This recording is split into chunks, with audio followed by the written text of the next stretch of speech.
Hi, I'm Julie Weber of Liberate Ministries, and today's topic is the woman at the well.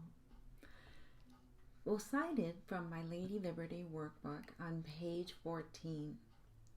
When a woman has had an abortion, she begins to lose self-respect for herself. There is much pain, emotionally, mentally, spiritually, and physically. It is hard to describe what she is feeling at the time.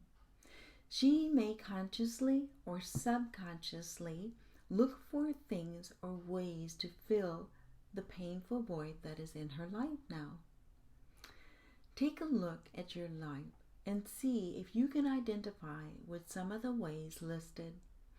Or maybe you have filled your painful void with something else.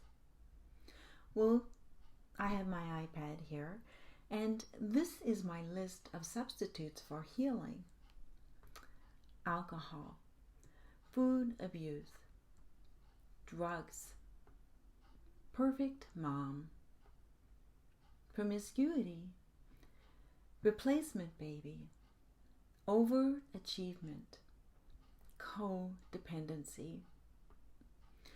Looking at that list, I filled my painful void with half of them. What I want to zero in on today is promiscuity. The Free Dictionary says that promiscuity means indulging in casual and indiscriminate sexual relations, sleeping around. I would like to read through the book of John, chapter 4, from the Bible in the Message version. There is so much to learn in the story from the woman at the well. Well, starting with verse 4, then I'll be skipping through the verses to get down to verse 42. Okay, to get there, he had to pass through Samaria. He came into Sychar, a Samaritan village that bordered the field Jacob had given his son Joseph. Jacob's well was still there. Jesus, worn out from the trip, sat down at the well. It was noon. A woman, a Samaritan, came to draw water. Jesus said, "Would you give me a drink of water?" His disciples had gone to the village to buy food for lunch. The Samaritan woman, taken aback, asked, "How come you, a Jew, are asking me, a Samaritan woman, for a drink?" Jews in those days wouldn't be caught dead talking to Samaritans.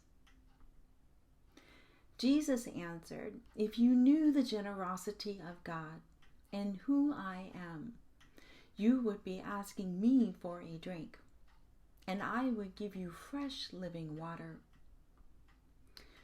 The woman said, "Sir, you don't even have a bucket to draw with, and this well is deep. So how are you going to get this living water?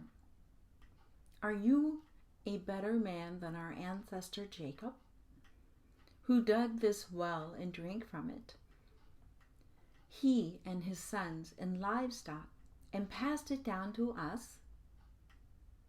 Jesus said, "Everyone who drinks this water will get thirsty again and again. Anyone who drinks the water I give will never thirst again. Not ever. The water I give will be an artesian spring within, gushing fountains of endless life." The woman said, "Sir, give me this water so I won't ever get thirsty, won't ever have to come back to this well again."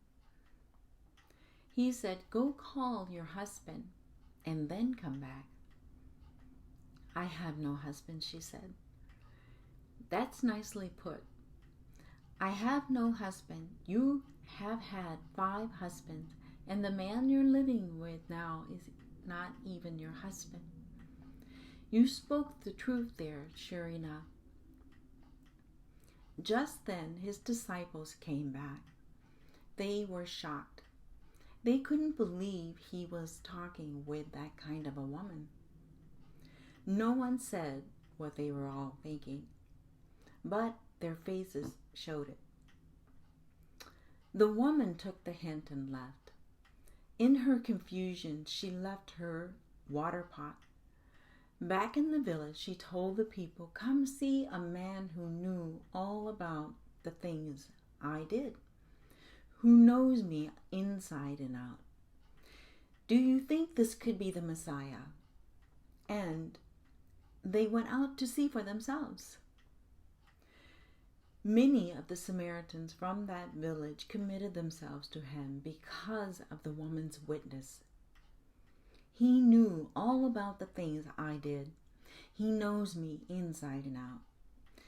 They asked him to stay on, so Jesus stayed 2 days.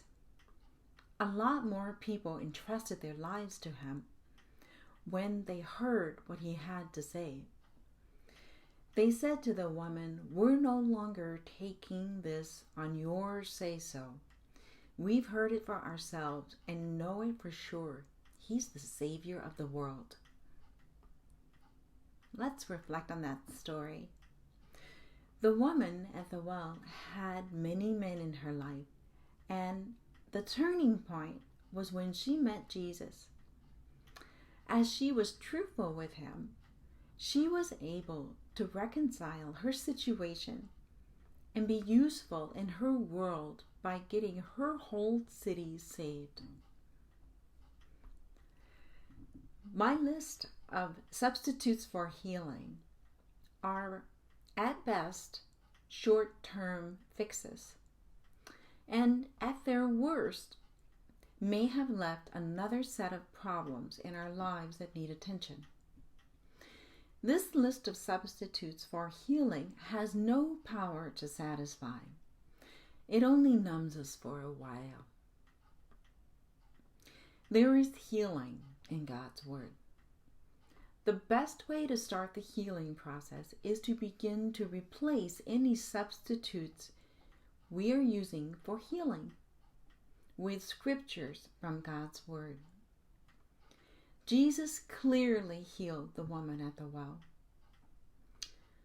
It doesn't matter how many men you have been with or what else you have substituted your healing with by filling that painful void from your abortions.